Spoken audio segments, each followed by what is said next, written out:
Hey you guys, welcome back to the channel. Today is exciting because it starts the first official day of my reverse diet, and I will bring you guys through that as we continue this series. So I thought that it would be a good idea to kind of just use this initial video as a recap of what reverse dieting is, how I'm going about it, answering a lot of your common questions that you guys had for me about reverse dieting. So I'm just going to kind of cover the basics in this one and just kind of cover how this phase right now is going to differ from the cut phase, which was just last week. So like, what are the big changes? So we're going to go over all of that. So to start off, what is reverse dieting?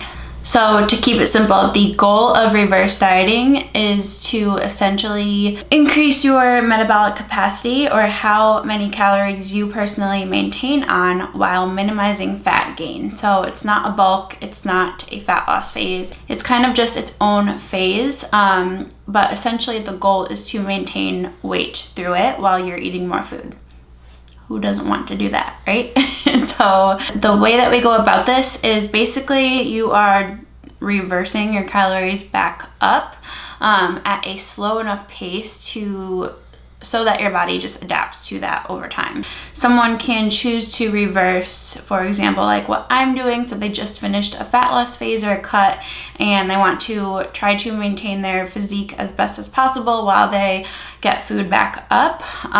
So that's what I'm doing and why I'm doing it. But another example of when a good time to reverse diet would be for some people is if they have been under eating for a long time and they are struggling with the idea of eating more. A lot of our clients actually are in this situation.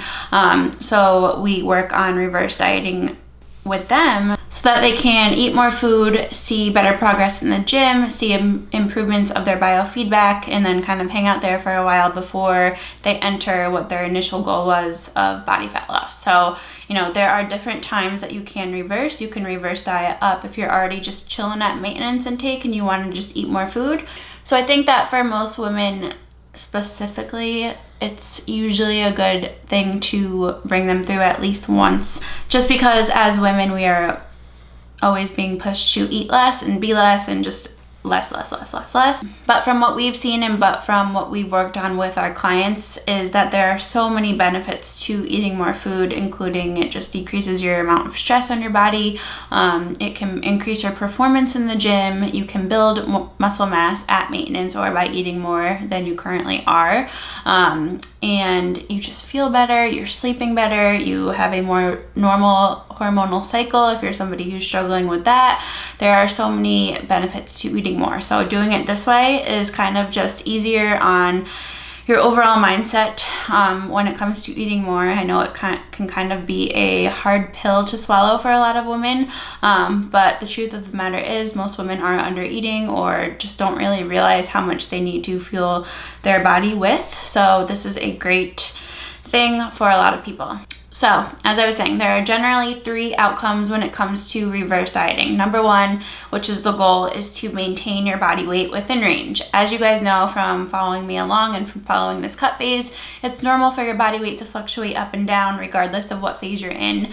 We're humans, we're not eating and drinking and expending the same amount of energy every single day. So that's going to kind of fluctuate. We'll say give or take 5 pounds as like the normal. So that's the goal, is to essentially maintain where you are within range and be eating more food. Best of both worlds. But with that said, there can be 2 other things that happen. So the other one is kind of the more rare one, where some people will still lose body fat and still see decreases on the scale despite eating more food. This might be something you guys see a lot of other online coaches kind of promote or share on Instagram, where you'll see a before and after picture and the person's eating so much more in the after, but they look so much better. And that's not an uncommon outcome, especially if that person has been under eating for a long time.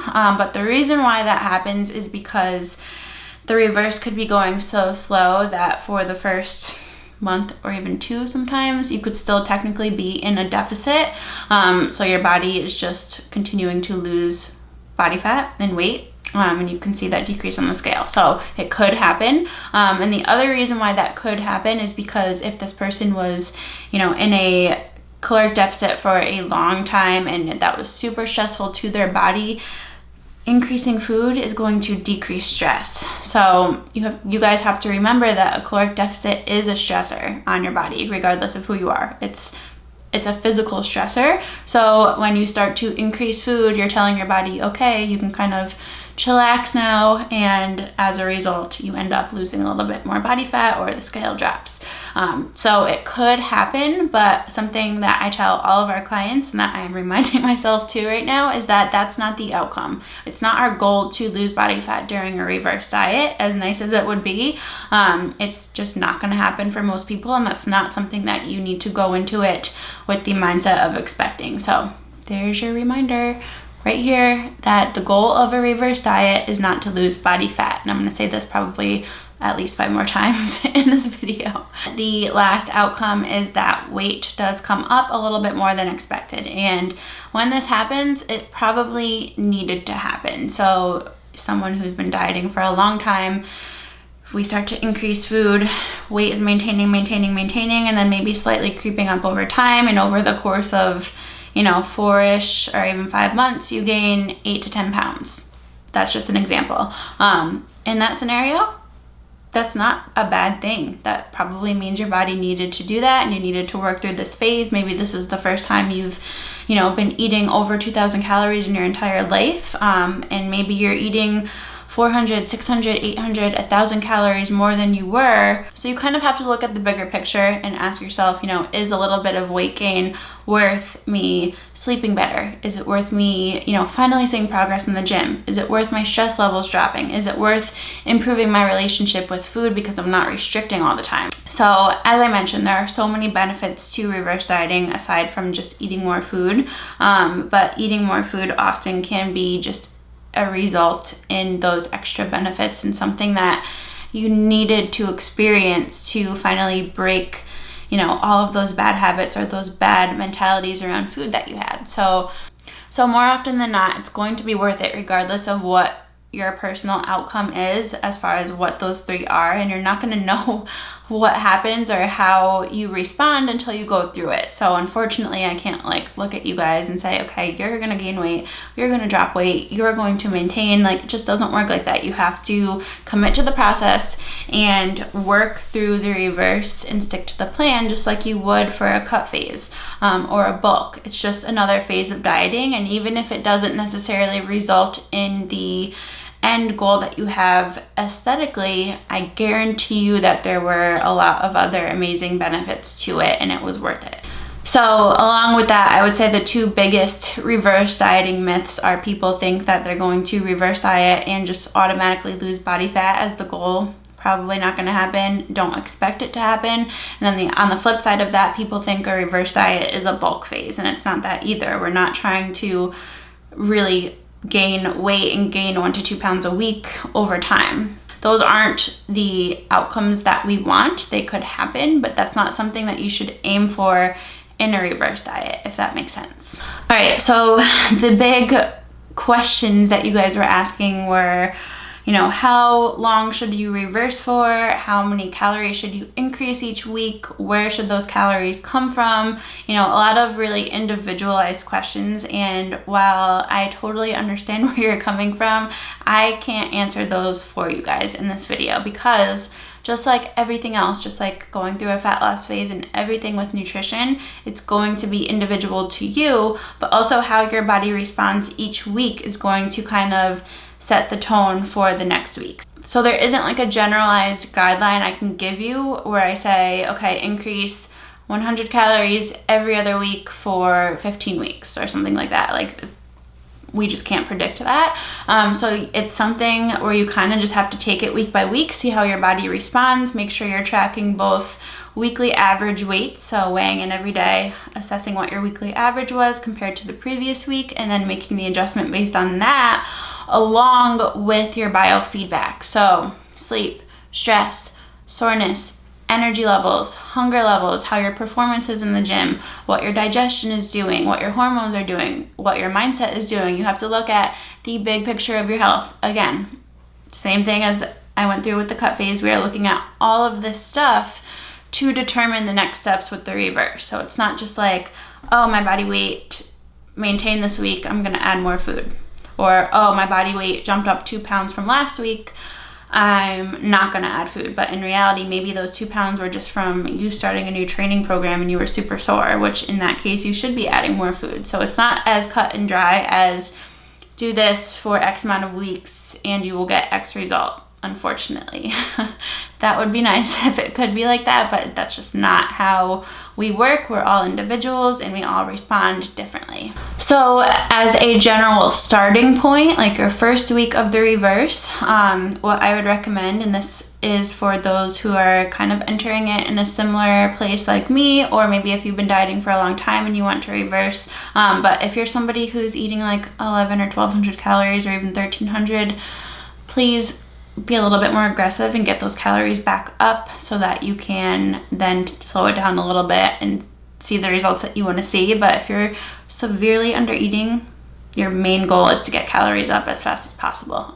So those people excluded. But as a general starting point, I would say anywhere from 50 to 150 calories coming from carbs and fats. Protein should not really change, doesn't need to change too much unless your overall body weight changed, I would say more than 10 pounds, then you can shift protein, but protein is based on body weight, where carbs and fats are more based on your total caloric intake. So that's why we focus on increasing from those two areas. So you can split it evenly. You can do mostly carbs 1 week. You can do mostly fats. It just depends what you prefer and where those are currently set for you. So for me, I tend to just split it down the middle until I hit a certain point, which we'll talk about in a future video. But for now, this week, what I'm doing, so as a recap, I ended my cut phase at 1,715 calories, and the macros for that were 135 protein, 170 carbs, and 58 fat. So this week, starting for reverse diet adjustment 1, I am bumping up to 1,820 calories, so a little over 100. 135 protein stays the same, 185 carbs plus 15 carbs, and 60 fat plus 5 fats. So that's all I'm doing. Obviously, that's not a huge jump or a shift, which I think is really important to note because now we're kind of getting into the mindset side of things here. The reverse diet, especially initially, is oftentimes going to be more difficult than the cut phase because you're not chasing body composition goals, you're not seeing insane changes on the scale every week, you're kind of just maintaining that while increasing your food. So that can kind of be a mind fuck, for lack of a better term. A lot of people tend to view the cut phase or the fat loss phase as over at this point. So they're a little bit less strict, they're a little bit less rigid with their choices, which yields a little bit more room for error. So they're having more bites and licks and tastes. Sometimes they have more untracked meals, where that kind of just pushes them a little bit over or just increases their overall weekly intake enough to push them a little bit faster along than we wanted. So I think that it's important to note that, at least for me and what I suggest for our clients, is you kind of attack the reverse with the same mentality that you had during the cut phase. It still has to be, focusing on consistency, on adherence, tracking your food, maybe having just one untracked meal per week initially, and kind of just easing into it and still being really on point, because these first few weeks really matter as far as where your mindset is and how your body responds. So you can't just be over the fat loss phase. It's done. We're done aiming for fat loss, but it's really important to still continue chugging along with that consistency, with that adherence, with making this a priority, rather than just saying, oh, it's done, I'm just going to eat whatever I want, or not be as strict. And then before you know it, you're eating an extra 400 calories just because you're not being as on point, which it's important in this phase. So as far as what's really changing with my meals are kind of looking the same right now. I'm probably just going to increase the serving sizes of my carbs with either dinner or lunch, throw a little bit more in there, make the room with fats, and then just take it week by week, you guys. But as of right now, not much has changed. So 15 grams of carbs, 5 grams of fats isn't like a full meal or anything. So we're just taking it slow, working through it, and we will see how this all pans out. But I'm going to continue showing you guys progress photos every week to hold myself accountable. I'll show you guys when and how often I'm increasing, and we'll just go through it that way. But overall, I was really happy with how the cut phase ended. I feel really good about where I'm at, both strength-wise and aesthetic-wise, and just overall, everything has lined up to put me in a really good spot as far as how I feel. So I'm excited to go through this phase and show you guys, the benefits of eating more food. So I hope that you learned something in this video. I hope you enjoyed it. If you did, give it a thumbs up and let me know if you have any other reverse dieting questions below. I'll try to cover them over the span of the upcoming week so that you are clear on, how this all works and what this looks like. If you are looking for assistance with this, we do have coaching available. We do have a nutrition online video course. It's always linked in the description, but we put out a lot of free content for you guys. We also have more, in-depth things that we work on with people. So just keep that in mind if you do need assistance and you want somebody who knows what they're doing to bring you through it. All right, I'm gonna go make some food, but I will see you guys in next week's video for the first little update of the reverse.